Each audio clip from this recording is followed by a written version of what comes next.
Olá, eu sou o Rui Miguel Tovar, estou no 00.pt para o Destino Saudade.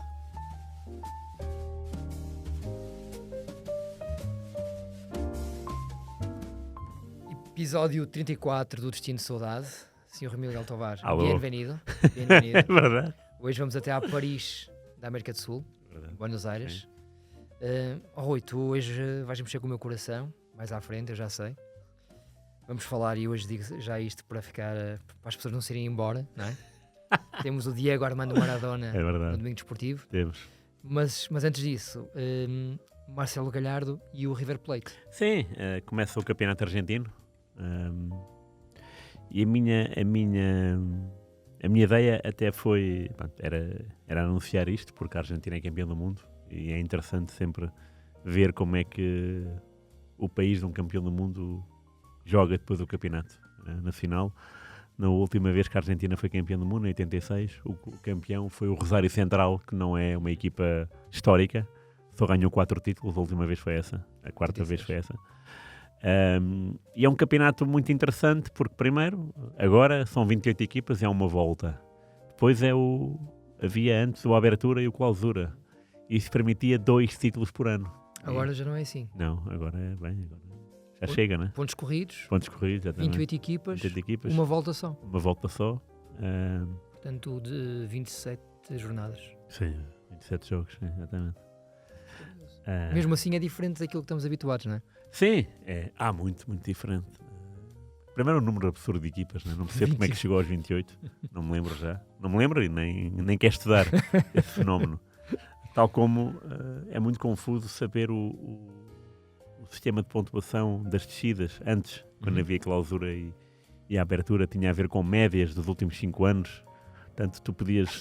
Que confusão. Pá. Aliás, a equipa que ganhou a Taça da Argentina, que é o Aldosivi, sou disléxico nessa equipa, teve o melhor ano dos últimos 5, mas desceu, porque a média é inferior às outras, então desceu de divisão. Portanto, é uma equipa que vai jogar a Libertadores, porque ganhou a Taça da Argentina na segunda divisão. E qual é que era mais relevante, a clausura ou a apertura? Ou eram igualmente... Era igual, igual. Mas aqui o exercício era também ir buscar, porque isto é a primeira e segunda volta, no fundo, é ir buscar um exemplo, é tentar moldar este modelo a Portugal. E a curiosidade tem a ver com, raramente, mesmo assim, haveria um campeão fora da esfera dos 3 grandes. Há um caso que para mim é excepcional e sensacional, que é o Vitória do Jaime Pacheco, que o Jaime Pacheco entra a meio da época e faz uma segunda volta espetacular.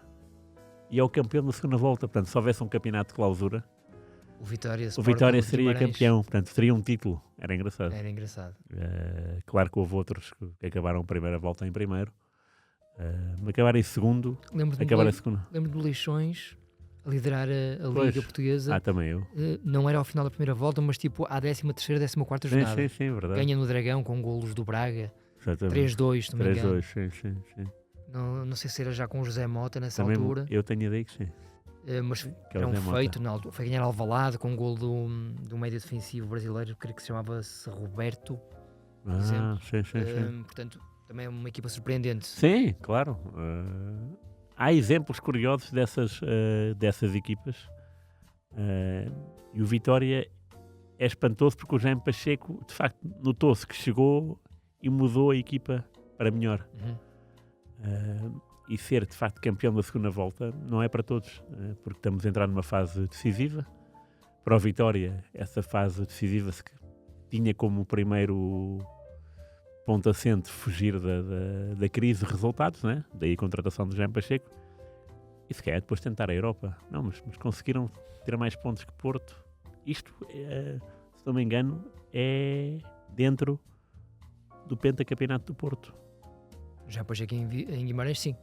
Sim, mais incrível ainda, não é? Isso permite depois uma leitura interessante se dividíssemos o campeonato à Argentina. A Argentina, é engraçado.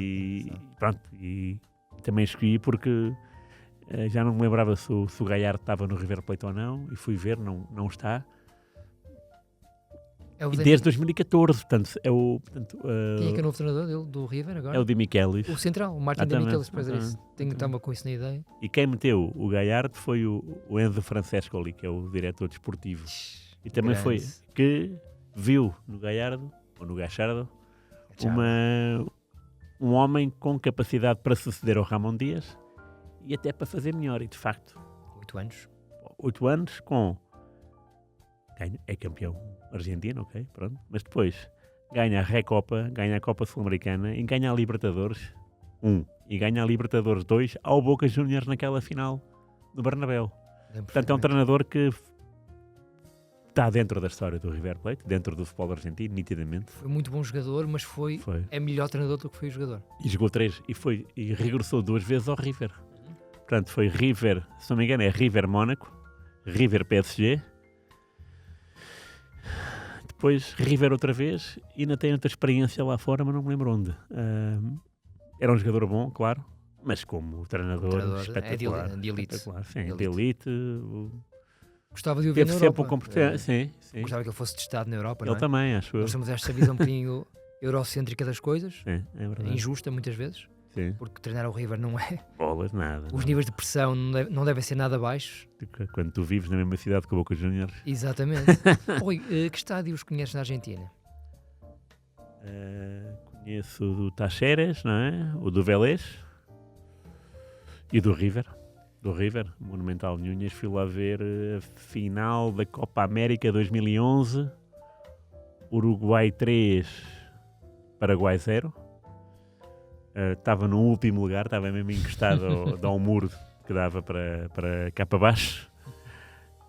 Uma final de sentido único, um Uruguai espetacular, com o Muslera na baliza, Coates muito novo, mas estava lá. Godin, o Lugano, espetacular, Lugano. Central, Maxi na direita, Álvaro Pereira na esquerda. Maxi Pereira, Álvaro Pereira. No meio campo havia que batia imenso, não sei se era o Rios, Arevaldo Rios. O que esse menino fez ao Messi nos quartos de final foi arrepiante. Uruguai e Argentina, não sei se não me quero enganar, mas acho que foi em Mar del Plata, que é perto de Buenos Aires. Aliás, o Buenos Aires só recebeu um jogo, afinal. Toda a Copa América foi à volta. Mais uma excentricidade mais uma. Argentina.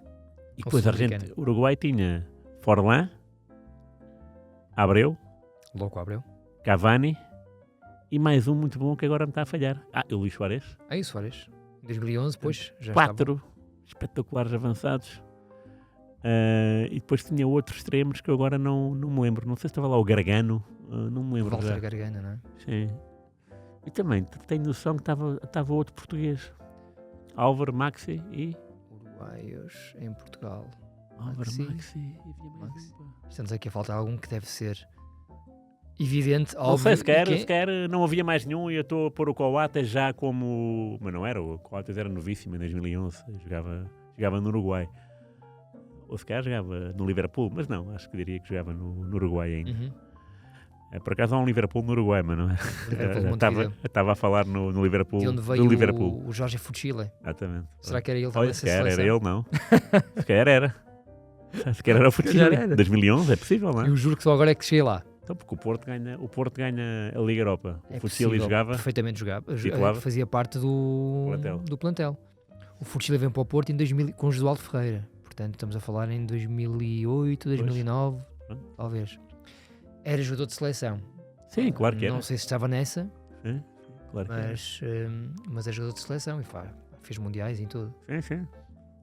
O curioso, acaba a final, eu ainda durmo essa noite em Buenos Aires e venho-me embora para Lisboa. Toda a gente sabe que o Uruguai e a Argentina são colados um ao outro, né? Há um rio, que é o Mar del Plata, que separa as duas nações. Faz-se de barco com relativa tranquilidade, uma hora num barco potente. Se for aquele barco... E fazes mesmo Buenos Aires, Montevideo? Também posso, mas a viagem mais curta é Buenos Aires, Colónia do Sacramento, que é uma vilazinha pitoresca, muito engraçada, com traços de casas portuguesas, porque é de açorianos. Muito bonita, bonita a vila, muito colorida, muito engraçada. E essa balsa, que também leva carros, vai até Montevideo e, aliás, o Uruguai tem 3 milhões de habitantes, portanto é um país pequeno, sim. Embora o território seja maior do que pode indicar, porque há muito território que não está habitado, mas tem só 3 milhões. É um país pequeno, portanto, os jogadores uruguaios foram campeões, foram para lá, e no dia seguinte, não me quero enganar, mas acho que no dia seguinte, portanto, quando eu chego a Lisboa, no dia seguinte é o Benfica Trabzonspor, pré-eliminatória da Liga dos Campeões. E o Maxi Pereira entra na segunda parte. Já estava lá. Portanto, ele viajou ao mesmo tempo que eu, sempre que eu tive a Lauriera Pevido, a curtir os jogos, e ele teve a jogar sempre. O Maxi é um tipo excelente. Bolas, o Maxi, tipo impecável. Sim, pareceu-me que sim. Quando ele acaba a carreira aqui no Porto, portanto, ele acaba em junho, não é? Ficou naquela expectativa de continua ou não continua, acabou por não continuar, e o passado uns meses fui entrevistá-lo à casa dele mesmo, aqui no Porto. Foi muito bem recebido. Sim. Aquilo que dissemos há umas semanas sobre o Jorge Costa e o Fernando Couto, não sei se te recordas, claro. Que em campo são uma coisa. Claro. Acho que vamos acrescentar ao Maxi a esta lista. Há um cavalheiro, uma conversa incrível, horas, fui bem tratado, ofereceu-me um lanche, um café, pá, os miúdos a brincarem ali ao nosso lado, a esposa, pá, uma família pareceu-me bastante funcional, sim, equilibrada, e disse coisas, na minha perspectiva, muito interessantes. Sim, os uruguaios e argentinos têm essa virtude, e o brasileiro também, mas os argentinos e uruguaios são diferentes dos brasileiros, né? De feitio, de língua, obviamente. Sim. E têm uma característica muito interessante, que são muito profundos. A quem é profundo, de facto, tu notas que cada frase é um título, é uma manchete. Muito. Eles são muito diretos e são muito filosóficos e psicólogos de si mesmo. Rui, há um exemplo muito concreto. Portanto, seria desconfortável até a questão, mas o Maxi respondeu muito bem a ela. Porque ele viveu muitos anos em Lisboa, viveu muitos anos no Porto. Depois eu perguntei, gostaste mais de um lado, de outro? Gostaste mais do Benfica, do Porto? E a forma como ele reflete sobre a cidade, as cidades e os clubes é muito bonita. Portanto, mas qual era? E ele depois explicava que tinha gostado mais de jogar no Porto e de viver no Porto, e explicava porquê. Já não me recordo ipsis verbis aquilo que disse, mas tinha a ver basicamente com a proximidade, claro, com a familiaridade, com a capacidade de ir aos sítios e não ser tão incomodado. À volta disto. Mas depois, naquele castelhano adocicado, ficava muito bem. Sim. Eu tenho uma experiência de um português a esse respeito, que é o Jaime Pacheco. Uma entrevista espetacular que tive com ele. Jogava que era 1h30. É aquela que fizeste primeiro no carro, depois à mesa. Sim. Carro, mesa. Ele foi-me apanhar em Campanhã. Lembro-me de me contares isso. Fomos a um restaurante. Não havia o que ele queria nesse restaurante. Fomos a outro restaurante. Ficámos lá. O que é que ele queria já agora? Ele queria peixe. Ele queria peixe. Estava à espera de uma cabidela. Mas não era segunda-feira. Não era segunda-feira porque era dia de Liga dos Campeões. Eu lembro-me perfeitamente de num comboio à vinda de estar a ouvir o hino na Campanha, na Liga dos Campeões. Ele queria peixe e o restaurante não tinha peixe. Ok, então vamos embora. Eu tinha só sushi. Eu não. Sushi fomos não embora. Sushi não. Fomos para um restaurante, não me lembro onde, mas Porto, eu diria Porto. E depois acabámos na sala de condomínio do prédio onde ele vive. E ele estava-me a dizer da experiência do Sporting. Portanto, já empecei com o homem do Norte, né? Nasceu no Norte. Bordelo. Jogou no Norte muito. E a primeira experiência ali no Sul é no Sporting. 2 anos, não é? Sim. Ele e o António Sousa. 84, 86. E... desculpem. E ele diz, morava em Lisboa, num bairro de Lisboa, num prédio com elevador. E eu entrava no elevador, bom dia. E ninguém dizia nada. Isso é verdade, eu sou de Lisboa, né? E eu sei como é que é isso. Bom dia. E ele assim para mim, Eu às tantas entrava, dizia bom dia e depois dizia, eu disse bom dia, não é? Epá, o mínimo que me podem dizer é devolver o bom dia. E eu ri-me imenso e essa frase ficou-me na cabeça porque é o que eu penso. Agora, também há uma coisa, é saber quantas pessoas de Lisboa moram em Lisboa. Pois é isso. Porque muita gente diz, os lisboetas. Não, em Lisboa, isto acontece, é verdade. Agora, se são ou não, calma. Exato, é isso. Muitos amigos meus, muitos amigos meus, eu moro em Lisboa, não são de Lisboa. Ou é de Cascais, ou é de Oeiras. Basta olhar para é de Setúbal. Na anterior empresa onde trabalhei, na Média Capital, a esmagadora maioria da redação, portanto, que estava em Lisboa, eram pessoas que tinham ido do norte ou do centro para Lisboa, claro, ou do Algarve. Claro. Sim. E, aliás, olha lá, para restaurantes em Lisboa, minhotos, já nem falo internacionais, mas falo em cozinha gastronómica. Sim. Há muito Minho, há muito Alentejo, há muito Algarve. Não sei até que ponto, se fizessem um censo só sobre Lisboa e quem lá vive, se calhar os números seriam surpreendentes, para o bem ou para o mal. Para o bem no sentido, olha, há mais lisboetas do que eu pensava. Ou então não, olha, lá está. É aquilo que eu digo. A única coisa que te posso dizer é que sou muito bem tratado pelos meus amigos lisboetas. Tenho aqui um à minha frente, portanto... Não, também sou muito bem tratado, aliás. Mas faz algum sentido este tipo histórias. De generalizações? E eu percebo... São um bocadinho injustas porque estamos a meter no mesmo saco... Não, mas eu percebo o Jaime Pacheco e percebo o Maxi. E os dois embicam para o mesmo lado. E eu entendo isso perfeitamente, porque eu sinto isso também. Fernando Mendes, também me recordo que ele diz muitas vezes isso. Ok. Fernando Mendes, que é montigense, não é? Sim, de Montijo, exatamente. Ele diz muito isso também, portanto haverá aí alguma verdade e alguma injustiça ao mesmo tempo. Nota-se que há mais frieza, isso parece-me inequívoco. É uma cidade maior também, mas pronto, explorar mais isso vai para além das minhas capacidades. Eu só posso explorar aquilo que eu sinto. E aquilo que eu sinto achei piada ao que disse ao Jaime Pacheco e depois de achar piada disse, é que é mesmo isto. Faz porque sentido. Eu também sinto isso. A tua experiência. E eu sou de lá, não é? E há coisas curiosas. Agora, por exemplo, entre Brasil e Argentina, e eu não posso falar por Uruguai porque eu fui lá, mas não vivi lá, enquanto que no Brasil vivi mesmo, passei lá meses, e na Argentina estive nesse mês, na Copa América, o mês todo, do primeiro ao último jogo. O que eu sinto é, por exemplo, os brasileiros são mais castiços e são mais dados a conhecer-te. Os argentinos também o foram dessa vez, mas era porque era Copa América e a pergunta deles é, mas o que é que tu estás aqui a fazer? Tu és da Europa, estás aqui a fazer o quê? Isto não é nada contigo. Isto é Copa América, não é? Não é nada contigo.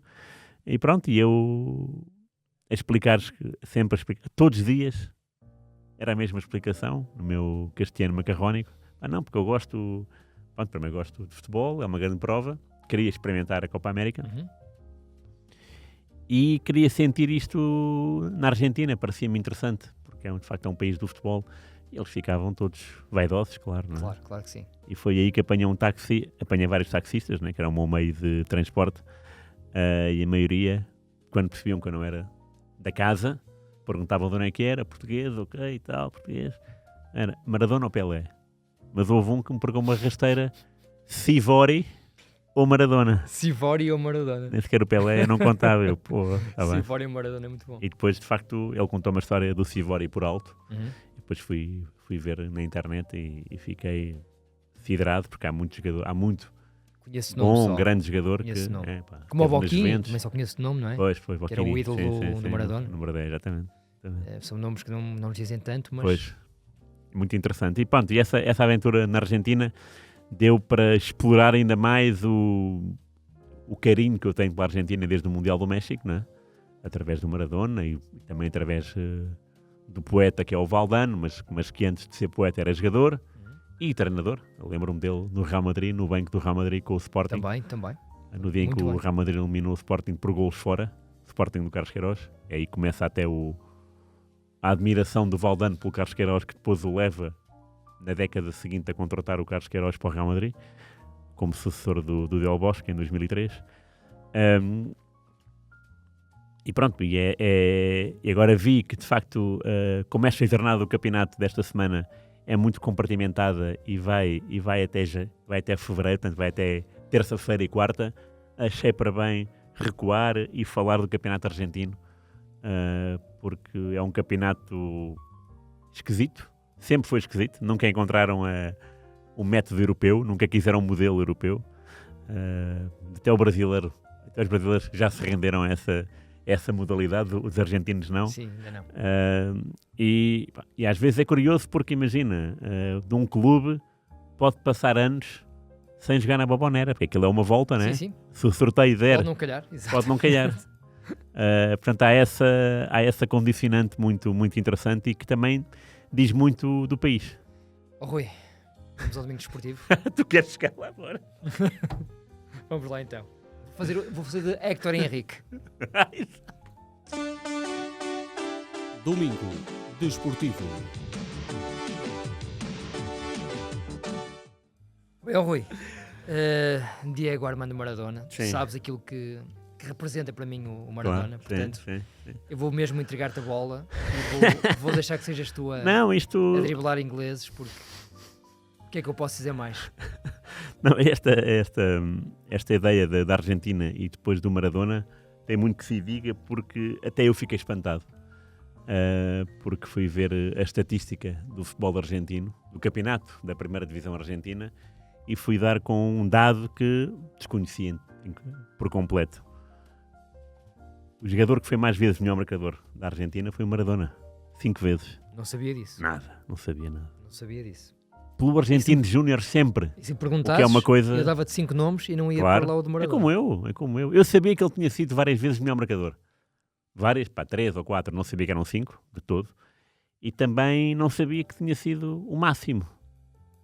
O que é extraordinário, porque estamos a conviver, aliás, a olhar para um país que deu imensos goleadores, sobretudo do tempo... Mário Kempes, não é? E antes, Labruna, o Artime, o Kempes, claro, o Yazalde. Yazalde. O Temos... Yazalde que joga o Mundial de 74, não é? É, 64, pelo Sporting. Há muitos, Batistuta, há muitos, Balbo, Desotti, enfim, há muitos goleadores que se fizeram também, que fizeram nome lá fora, em Itália, Espanha, Alemanha, Inglaterra. Há muitos jogadores, mas houve um que por acaso veio para a Europa muito cedo, mas enquanto não veio, marcou uma série de... E então, o mais extraordinário é isto. É o jogador, eu vou tentar, o jogador mais novo a jogar na Liga Argentina, Agüero. O jogador mais novo a marcar na Liga Argentina, Maradona. Ok. E os dois foram familiares, como a gente sabe, Sogro e genro. Exatamente. Há muitas ramificações no futebol argentino, é muito interessante. Muitas delas vão dar ao Maradona. Outras, obviamente, vão dar ao Chilaver, paraguaio, mas que fez história como primeiro guarda-redes a marcar 3 golos num jogo. Primeiro guarda-redes a marcar de livre direto. Guarda-redes com mais golos. O Gatti, por exemplo, acho que é Gatti e mais um, não sei se é o Pumpi. Não, deve ser o Filol. Gatti e Filol. Guarda-redes com mais penaltis defendidos. 28. Mas quem é que defende 28 penaltis? Só em carreiras mesmo muito longas, não é? 28 penaltis aqui em Portugal. Por exemplo, o Bento e o Rui Patrício. Bento e Rui Patrício acho que estão no top dos penaltis defendidos da primeira divisão. Se não quero enganar, mas acho que são 7 ou 8. 28 é uma coisa inacreditável. É um número que ultrapassa qualquer imaginário. E lá está, o Maradona é isto, é ter sido 5 vezes muito jovem, porque ele foi para o Barcelona muito novo, ainda, 82, portanto ele nasceu em 60, foi aos 22 anos. Pô. Portanto, antes disso foi 5 vezes melhor jogador, lá está, havia clausura e abertura. Ok. Portanto, também era interessante fazer essa versão em Portugal, né? Da primeira volta e da segunda, para ver quem tinha mais títulos. É isso. Para ver se era o Gomes, o Eusébio ou o Peruteu. Porque é essa a grande rivalidade, exatamente. Não é? Sim. Esse que é o Jardel. Olha, que também se intrometia nessa luta, não é? Manuel Fernandes, Jordão. Portanto, o Maradona foi 5 vezes e foi pelo Argentino Júnior, lá está, que também não era uma equipa sonante. Era uma equipa boa, porque a Argentina tem muitas equipas boas, não é? Lá está, quando um país se parece com um continente, as forças... Se o Uruguai é há um muito país mais, pequeno, ou relativamente pequeno, a Argentina é um país Mostrou, sim, gigante. Até à Patagónia há Exatamente. muitas pampas para conhecer, não é? Para desbravar. Desbravar. E o Maradona tem este registro que eu acho espantoso, porque às vezes a gente pensa, o Maradona era um artista. Não, era um goleador, que depois preferiu foi ser o artista, não é? Porque ele podia ser o goleador, podia ser o homem gol da equipa. Mas depois pensou, espera lá, eu vou mas é fixar-me aqui um bocadinho atrás, posso chegar como falso 9, e isso o Bilardo, no Mundial do México 86, meteu de facto como 9 e não havia, era Burruchaga na direita e Valdano na esquerda, ou vice-versa. Não havia um 9, não havia um Batistuta. Não havia um Batistuta. É isso. E aliás, o Maradona... na final contra a Alemanha, isso é muito evidente. Muito evidente. Os movimentos dos três são exatamente isso que tu disseste agora. Claro. É por isso que a defesa alemã ficou baralhada, não é? E é normal. Por muito preparado que estejas, não estás preparado para isso, para levar com... O mais avançado deles dos três era o Valdano. Sim. Mas nessa equipa ele é, lá está, um dos flanqueadores. Sim, exatamente. Para que o Maradona aparecesse... Claro, lá pelo meio. Portanto, é muito engraçado também estudar o futebol por esse... Porque lá está, porque muitas ideias feitas às vezes estão erradas, não é? E o Maradona, pensar-se que o Maradona não é um goleador, mas o Maradona marcou mais de 300 golos e isto só está ao nível de um goleador. Dios. Não é? Dios. Mais de 300 é muita coisa. É claro, alguns de penaltis, sem dúvida, mas muitos livres direto. Até marcou um canto direto em Itália, pelo Nápoles. Portanto, era um homem que tinha muitas virtudes, mas o golo estava lá sempre. E na Argentina isso foi muito, muito evidente. Porque ganhar 5 títulos de melhor marcador é incrível. E agora isso abriu uma pestana para tentar ver e a ver-se no próximo programa nós dizemos a lista dos melhores marcadores se o Campeonato Português fosse argentino. Fica aqui o desafio. Bora? Não te esqueças disso. É já no comboio. Portanto, já temos esse compromisso e o compromisso dos sponsors. É verdade, já temos os compromissos assumidos. Dois. Rui, em relação ao Diego Armando Maradona, como sabes, é o meu primeiro grande ídolo no futebol. Acho que é a perfeição incorporada num futebolista. Uhum. Acho que o Maradona podia ter sido tudo aquilo que queria ter sido. Acho que ele era capaz de fazer tudo o que queria com a bola. A bola era de facto uma extensão do próprio corpo, como escreveu muito bem o Jorge Valdano, que é provavelmente o grande poeta do futebol contemporâneo. E só tenho pena de nunca ter tido a possibilidade de o ver ao vivo. Claro. Nunca ouvi, não sei se o viste em Alvalade, no Sporting Nápoles. Não estavas lá. Não tenho. Eu teria sido uma das poucas possibilidades. Claro. Ele em Portugal não terá jogado muito mais vezes. Diria. Não. Acho que só jogou aqui uma vez, sim. Mesmo só jogou aqui uma vez. O único gol que ele marcou uma equipa portuguesa foi ao Boa Vista. Ao Boa Vista. Num particular. Nápoles Boa Vista. Ele marcou. Ok. Essa história foi contada pelo Alfredo. Creio eu, quando o Maradona faleceu ou quando fez 60 anos. Okay. Nós fizemos uma reportagem sobre ele e o Alfredo contou-nos essa história. Sim, marcou. Eu cheguei nessa aventura de 2011 da Copa América, entrevistei o Messi depois do primeiro jogo. Argentina 1, Bolívia 1, Mar del Plata. O gol da Bolívia é marcado por um jogador chamado Bolívia, que jogava na Naval 1º de Maio. Lembro muito bem dele. O Messi é assobiado no hino, porque quando estão a filmar, o estádio dos ecrãs gigantes passava as caras dos jogadores, boca fechada. Porque sim, não havia motivo, não estava zangado com ninguém. Foi assobiado e foi altamente criticado, porque a Argentina não jogou nada, empatou, Messi não jogou muito bem. Pronto, a partir daí começou Messi a ser... E foi o Maradona que publicamente disse, deixem o miúdo sossegado, não estejam a dizer mal dele. E se ele não cantou, qual é que é o problema? Porque é que temos todos que cantar a mesma letra? Há pessoas que sentem de outra forma. Portanto, entrevistei o Messi nesse dia, no final desse dia, na zona mista. Ele foi o último a sair do balneário. Terá sido, porventura, uma opção tática, não é? De saírem último para ver se aquilo acalmava. Eu fiquei lá muito tempo à espera dele. Estava à espera de todos os jogadores, não é? E de facto fui contando os titulares e faltava ele. Ele foi o último a sair. Uma entrevista muito engraçada. Pronto, mas a correr, em que ele falou do Deco, do Ronaldinho Gaúcho e da Copa América na Venezuela, que tinha sido a última. És um gigante. E ele tinha dividido o quarto com... Não, dividido o quarto não. Ele estava lá o Lúcio Gonzalez. Lúcio, sim. E sim, os sim, dois sim, sim. eram os reis da E o Lúcio PlayStation. contou-te isso recentemente, Agora não foi? no Summit. No Thinking Football. Foi, isso, no Thinking isso. Football, exatamente. E nessa aventura da Argentina, falei, não posso dizer entrevista, porque foi uma pergunta e uma resposta com Maradona. Porque a mãe dele estava hospitalizada e eu fiz uma espera, não é bonito, mas fiz, durante um dia e meio. E o Maradona, desde a porta do hospital até o elevador, rodeado de não sei de quantos seguranças, mas muitos. Como habitualmente. Muitos mesmo. Consegui fazer uma pergunta. Porque lá está, ia haver Argentina-Uruguai nos quartos de final. Mas a pergunta não era sobre isso, não me lembro já da pergunta. E ele falou do Argentina-Uruguai do Mundial do México, que ainda hoje, diz ele, é o melhor jogo dele desse Mundial. Portanto, um homem que marcou aquele gol à Itália espetacular, todo no ar, em que levou uma bola de um lado ao outro do poste, marcada em cima pelo Chireia, com uma bola a rodar, uma bola que foi passada pelo Valdano de uma maneira traiçoeira, né? E ele meteu ali no canto, todo no ar, mais uma vez, repito, é muito difícil, todo no ar, tocar numa bola e fazer golo. E fez aquilo aos ingleses e aos belgas, e mesmo assim diz que o melhor jogo foi com o Uruguai. E então a resposta foi, melhor jogo, ele disse, data, adversário, data tipo Puebla, não me lembro do dia agora, isto sem sequer olhar para mim, sempre assim, em direção, e eu aqui tipo a acompanhá-lo. Estou a imaginar-te a ti e estou a imaginar o Maradona a dizer... Pau, a dizer, assim. E depois, anularam-me um golo, disse ele. O árbitro, claro, era italiano. Pum. E a porta fechou-se e eu fiquei tipo assim.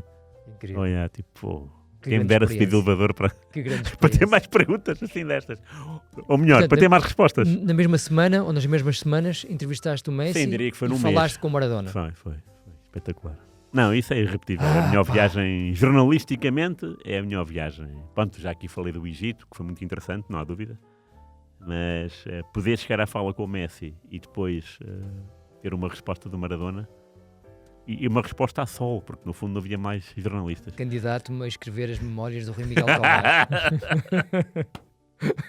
Mas isto não é um compromisso, ao contrário dos outros. Meu amigo, está bem. Acho que o teu comboio está quase aprovado. A partir. Portanto, vamos ir. Um grande abraço a todos. Abraço. Rui, obrigado. Até para a semana. Até para a semana. Abração. Tchau.